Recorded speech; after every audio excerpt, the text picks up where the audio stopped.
ನಮಸ್ಕಾರ. ಗುರುನಮನ ವಿಶೇಷ ಕಾರ್ಯಕ್ರಮಕ್ಕೆ ಸ್ವಾಗತ. ನಾನು ಸೌಜನ್ಯ ಕೀರ್ತಿ.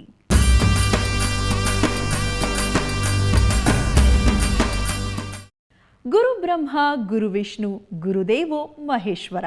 ಗುರುವಿನ ಸ್ಥಾನವೇ ಅಂಥದ್ದು.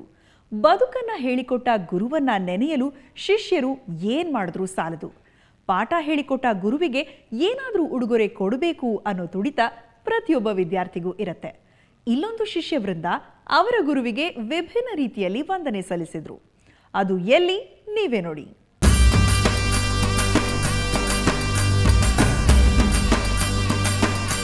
ಬೆಳ್ಳಿಯ ಸಾರೋಟಿನ ಮೇಲೆ ಕುಳಿತಿರುವ ಪ್ರಾಧ್ಯಾಪಕ, ರಸ್ತೆಯುದ್ದಕ್ಕೂ ನಡಿಗೆ ಮೂಲಕ ಸಾಗುತ್ತಿರೋ ಶಿಷ್ಯಗಣ, ಅಂದವಾಗಿ ಡೊಳ್ಳು ಬಾರಿಸುತ್ತಿರೋ ಮಹಿಳೆಯರು, ನೃತ್ಯ ಮಾಡುತ್ತಿರೋ ಯುವಕರ ದಂಡು, ರಂಗೋಲಿ, ತಳಿರು ತೋರಣದ ಚಿತ್ತಾರ, ಇಂತಹ ದೃಶ್ಯಗಳಿಗೆ ಸಾಕ್ಷಿಯಾಗಿದ್ದು ಧಾರವಾಡದ ಕರ್ನಾಟಕ ವಿಶ್ವವಿದ್ಯಾಲಯದ ಆವರಣ.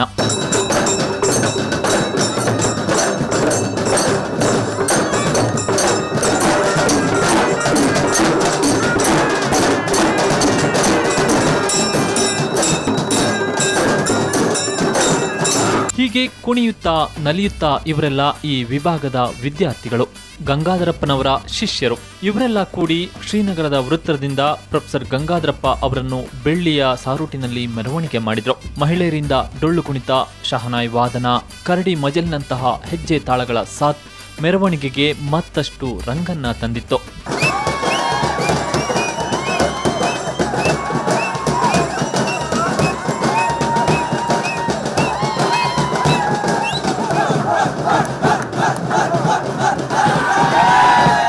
ಇದು ಯಾವುದೋ ಮದುವೆಯ ಅಥವಾ ದಿಬ್ಬಣದ ಕಾರ್ಯಕ್ರಮವಲ್ಲ. ಪ್ರೊಫೆಸರ್ ಒಬ್ಬರು ನಿವೃತ್ತಿಯಾಗುತ್ತಿರುವುದಕ್ಕೆ ಅವರ ಶಿಷ್ಯಗಣ ಕೊಡ್ತಿರೋ ಗುರುನಮನ. ಕಳೆದ 34 ವರ್ಷಗಳಿಂದ ಕರ್ನಾಟಕ ವಿಶ್ವವಿದ್ಯಾಲಯದ ಸಮೂಹ ಸಂವಹನ ಮತ್ತು ಪತ್ರಿಕೋದ್ಯಮ ವಿಭಾಗದಲ್ಲಿ ಪ್ರಾಧ್ಯಾಪಕರಾಗಿ ಸೇವೆ ಸಲ್ಲಿಸುತ್ತಿರೋ ಪ್ರೊಫೆಸರ್ ಗಂಗಾಧರಪ್ಪ ಅವರು ಇದೇ ಆಗಸ್ಟ್ 31ರಂದು ನಿವೃತ್ತಿಯಾಗಲಿದ್ದಾರೆ. ತಮ್ಮ ಸೇವಾವಧಿಯಲ್ಲಿ ಸಾವಿರಾರು ಸಂಖ್ಯೆಯ ಶಿಷ್ಯಗಣ ಹೊಂದಿರೋ ಪ್ರೊಫೆಸರ್ ಗಂಗಾಧರಪ್ಪ ಅವರಿಗೆ ಅವರ ಶಿಷ್ಯಂದಿರೆಲ್ಲ ಸೇರಿ ಬೀಳ್ಕೊಡೋ ಕಾರ್ಯಕ್ರಮ ಆಯೋಜಿಸಿದ್ರು.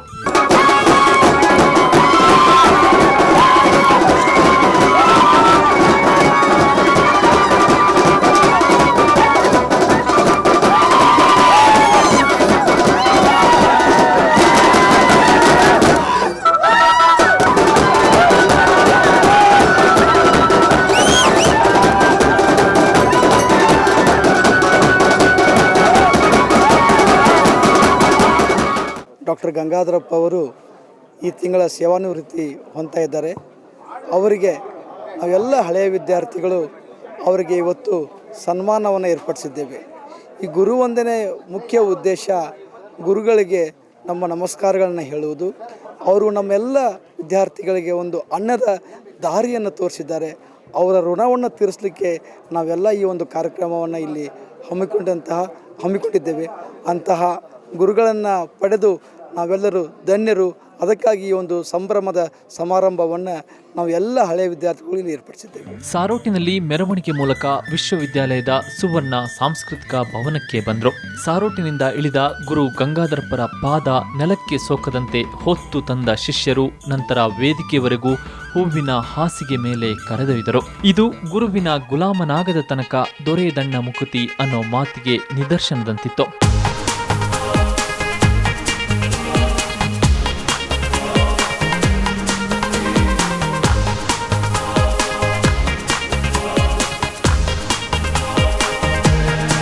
ಬಳಿಕ ವಿಶ್ವವಿದ್ಯಾಲಯದ ಸುವರ್ಣ ಸಾಂಸ್ಕೃತಿಕ ಭವನದಲ್ಲಿ ನಡೆದ ಕಾರ್ಯಕ್ರಮದಲ್ಲಿ ನಾಡೋಜ ಪಾಟೀಲ್ ಪುಟ್ಟಪ್ಪ, ಜಿಲ್ಲಾ ಉಸ್ತುವಾರಿ ಸಚಿವ ವಿನಯ್ ಕುಲಕರ್ಣಿ, ವಿಧಾನ ಪರಿಷತ್ ಸದಸ್ಯ ಬಸವರಾಜ್ ಹೊರಟ್ಟಿ ಸೇರಿದಂತೆ ಹಲವರು ಭಾಗವಹಿಸಿದ್ರು. ಈ ವೇಳೆ 3.5 ದಶಕದ ಅವಧಿಯಲ್ಲಿ ಗಂಗಾಧರಪ್ಪ ಅವರು ನೀಡಿರೋ ಸೇವೆ ಬಗ್ಗೆ ಮೆಚ್ಚುಗೆ ವ್ಯಕ್ತವಾಯಿತು. ಯಾಕಂದ್ರೆ ಎಷ್ಟು ನನ್ನ ತಂದೆ ತಾಯಿ ಮುಖ್ಯ, ಅಷ್ಟ ಮುಖ್ಯ ಗುರು ಕೂಡ ಅನ್ನುವಂಥದ್ದು ಕೂಡ ಇವತ್ತು ನಾವೆಲ್ಲರೂ ನೆನಪಿಸ್ಬೇಕಾಗತ್ತೆ. ಆ ವಿಚಾರದಲ್ಲಿ ಇವತ್ತು ನಾವೆಲ್ಲರೂ ಅವ್ರ ಮೇಲೆ ಇಟ್ಟಂತ ಅಭಿಮಾನ ನಿಜವಾಗಿಯೂ ಬಹಳ ಶ್ಲಾಘನೀಯ. ಇದು ನೋಡಿದಾಗ ಬಹಳ ಸಂತೋಷ ಅನಿಸ್ತು ನನಗೆ. ನಾಡಿನ ಚಾನೆಲ್ ಮತ್ತು ಪತ್ರಿಕೆಗಳಲ್ಲಿ ಇವರ ಶಿಷ್ಯಂದಿರು ಕಾರ್ಯನಿರ್ವಹಿಸುತ್ತಿದ್ದು ಇಂತಹ ಶಿಕ್ಷಕರ ಜೀವನ ಸಾರ್ಥಕ ಅಂತ ಎಲ್ಲರೂ ಮೆಚ್ಚುಗೆ ವ್ಯಕ್ತಪಡಿಸಿದರು. ಗುರುವನ್ನು ನೆನೆಯಲು ಶಿಷ್ಯಂದಿರು ಆಯೋಜಿಸಿದ್ದ ಕಾರ್ಯಕ್ರಮಕ್ಕೆ ಅನೇಕ ಗಣ್ಯರು ಸಾಕ್ಷಿಯಾದರು.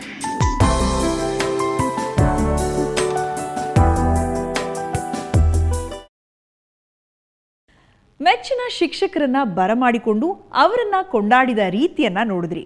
ಇನ್ನು ಈ ಗುರುವಿನಿಂದ ಪಾಠ ಕಲಿತು ಉನ್ನತ ಸ್ಥಾನದಲ್ಲಿದ್ರೂ ವಿದ್ಯಾರ್ಥಿಗಳಂತೆಯೇ ಹಾಡು ಹೇಳಿ ನಾಟಕ ನೃತ್ಯಗಳಲ್ಲಿ ಭಾಗವಹಿಸಿ ಗಮನ ಸೆಳೆದರು.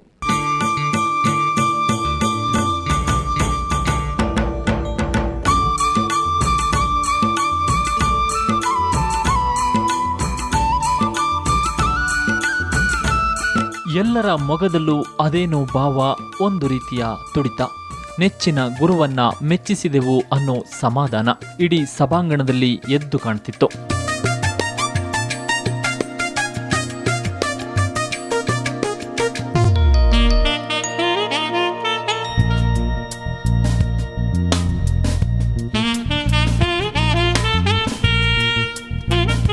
ಸಾಂಸ್ಕೃತಿಕ ಕಾರ್ಯಕ್ರಮಕ್ಕೂ ಮುನ್ನ ಗಂಗಾಧರಪ್ಪ ಅವರ ಬದುಕು ಆಧರಿಸಿದ ಸಾಕ್ಷ್ಯಚಿತ್ರವನ್ನ ಪ್ರದರ್ಶಿಸಲಾಯಿತು. ವಿದ್ಯಾರ್ಥಿಗಳೇ ರಚಿಸಿದ ಲೇಖನಗಳ ಸಂಕಲನವನ್ನು ಲೋಕಾರ್ಪಣೆಗೊಳಿಸಲಾಯಿತು.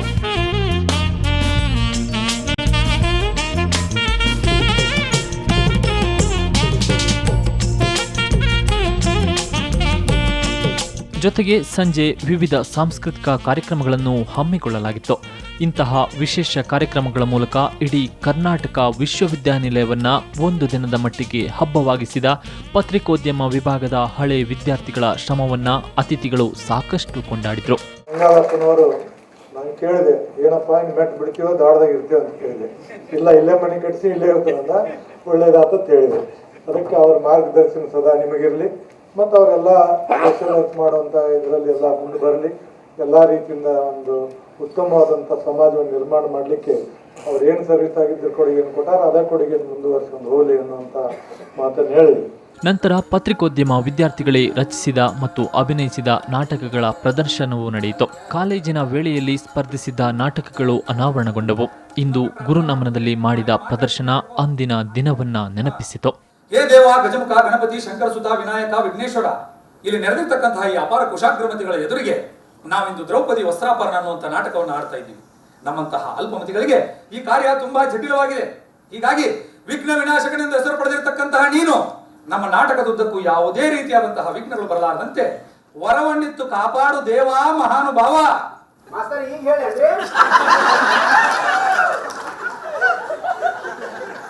ಇಷ್ಟೊತ್ತನ ಏನು ಶಂಕ ಹೊಡೆದಿರಲಿ ಹೇಳ.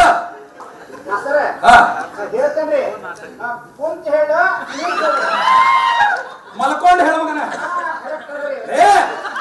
ಮಾತು ಹೇಳಲಿ ಮಗನ.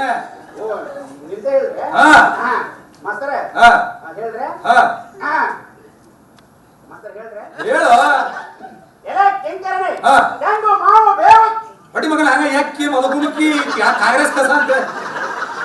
ಮಗನ, ಆಣಿ ಗಣಪತಿ ಅಂದ್ರೆ ಆಣಿ ಮಗನ, ಅದು ಯಾವತ್ತರ ಬೇಯಿನ ತಪ್ಪಲ ತಿಂತ ಮತ್ತೆ ಚಂದಾಗಿ ಮಾತು ಹೇಳು.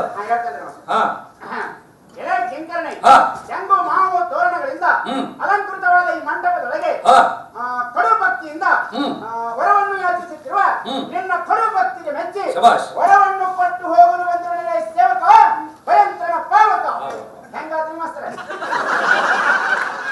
ನಂತರ ಗಂಗಾಧರಪ್ಪ ದಂಪತಿಗಳನ್ನ ಸನ್ಮಾನಿಸಲಾಯಿತಲ್ಲದೆ ಅವರ ಶಿಕ್ಷಕ ವೃತ್ತಿಯ ನಂತರದ ನಿವೃತ್ತ ಜೀವನ ಸುಖಕರವಾಗಿರಲಿ ಅಂತ ವಿದ್ಯಾರ್ಥಿಗಳೆಲ್ಲ ಆಶಿಸಿ ಗುಲಾಬಿಯಲ್ಲಿ ಕಾರ್ಯಕ್ರಮದ ಹೆಸರನ್ನ ಬರೆದು ಗೌರವ ಸೂಚಿಸಿದ್ರು. ಶಿಕ್ಷಕನಿಗೆ ಉತ್ತಮ ಶಿಷ್ಯರಿಗಿಂತ ಇದಕ್ಕಿಂತ ಹೆಚ್ಚಿನ ಆಸ್ತಿ ಯಾವುದೂ ಇಲ್ಲ. ಇಂದಿನ ಕಾರ್ಯಕ್ರಮ ಇದಕ್ಕೆ ಸಾಕ್ಷಿ ಅಂತ ಹೇಳಿದ್ರು. ದೊಡ್ಡ ಭಾಗ್ಯ ಅಂತ ತಿಳ್ಕೊಂಡಿದ್ದೆ ನಾನು. ಯಾಕೆಂದರೆ ಪ್ರತಿ ವರ್ಷ ಹೊಸ ಹೊಸ ವಿದ್ಯಾರ್ಥಿಗಳು ಬರ್ತಿರ್ತಾರೆ, ಅವ್ರ ಜೊತೆ ಇಂಟ್ರ್ಯಾಕ್ಟ್ ಮಾಡೋದು ಅದೇ ಒಂದು ನಮ್ಮ ಜೀವನದ ಮೈಲಿಗಲ್ಲು. ಅದನ್ನೇ ನಾನು ಗಳಿಸಿದ್ದೆ. ಆ್ಯಕ್ಚುಲಿ ಎಲ್ಲ ವಿದ್ಯಾರ್ಥಿಗಳ ಜೊತೆ ಮಿಂಗಲ್ ಆಗೋದು, ಪ್ರತಿ ವರ್ಷ ಹೊಸ ಬ್ಯಾಚ್ ವಿದ್ಯಾರ್ಥಿಗಳು ಬರ್ತಿದ್ದಾಗ ನಮ್ಗೆ ಅದು ಕೊಡ್ತಿದ್ದಂಥ ಖುಷಿ, ನೀವು ಕೋಟ್ಯಾಂತರ ರೂಪಾಯಿ ಹಣ ತುಂಬಿಕೊಂಡ್ರೂ ನಿಮ್ಗೆ ಅಂಥ ಖುಷಿ ಬರೋದಿಲ್ಲ ಜೀವನದಲ್ಲಿ. ನಮಸ್ಕಾರ ಸಾರ್ ಅಂತಲ್ಲ, ಅದೇ ನಮಗೆ ಜೀವನದ ಭಾಗ್ಯ. ಇನ್ನೇನು ಕೋಟ್ಯಾಂತರ ರೂಪಾಯಿ ಹಣ ಗಳಿಸಿದ್ರೆ ಅದರಿಂದ ಏನು ಬರುವಂಥ ಭಾಗ್ಯ ಅಲ್ಲ. ಒಟ್ಟಿನಲ್ಲಿ 3.5 ದಶಕಗಳ ಕಾಲ ಪತ್ರಿಕೋದ್ಯಮ ವಿದ್ಯಾರ್ಥಿಗಳಿಗೆ ಪಾಠ ಹೇಳಿದ ಮೇಷ್ಟ್ರಿಗೆ ವಿಭಿನ್ನವಾಗಿ ಬೀಳ್ಕೊಡೋ ಮೂಲಕ ವಿದ್ಯಾರ್ಥಿಗಳು ತಮ್ಮ ಗುರುವಿಗೆ ನಮನ ಸಲ್ಲಿಸಿದ್ದು ನಿಜಕ್ಕೂ ಸಂತಸದ ಸಂಗತಿ. ಗುರು ಶಿಷ್ಯ ಪರಂಪರೆಗೆ ಇದು ಮತ್ತೊಂದು ಮೈಲುಗಲ್ಲು ಎಂದರೆ ಅತಿಶಯೋಕ್ತಿಯಲ್ಲ. ಧಾರವಾಡದಿಂದ ಕ್ಯಾಮರಾಮನ್ ಗುರುರಾಜ್ ಜೊತೆ ಸಿದ್ದು ಸತ್ಯಣ್ಣವರ್, ಸುವರ್ಣ ನ್ಯೂಸ್. ಜೀವನದಲ್ಲಿ ಪ್ರತಿಯೊಬ್ಬರಿಗೂ ಮುಂದೆ ಗುರಿ ಹಿಂದೆ ಗುರು ಇದ್ರೆ ಏನ್ ಬೇಕಾದರೂ ಸಾಧಿಸಬಹುದು ಅನ್ನೋದು ಲೋಕಾರೂಢಿ ಮಾತು. ಅದು ನಿಜ ಕೂಡ ಹೌದು. ಅಂತಹ ಗುರುಗಳಿಗೆ ಎಷ್ಟು ರೀತಿಯಲ್ಲಿ ಯಾವ ಥರದಲ್ಲಿ ವಂದನೆ ಸಲ್ಲಿಸಿದ್ರೂ ಕೂಡ ಕಡಿಮೆನೆ. ಇದು ಈ ಹೊತ್ತಿನ ವಿಶೇಷ. ನೇರ ದಿಟ್ಟ ನಿರಂತರ ಸುದ್ದಿಗಾಗಿ ನೋಡ್ತಾ ಇರಿ ಸುವರ್ಣ ನ್ಯೂಸ್.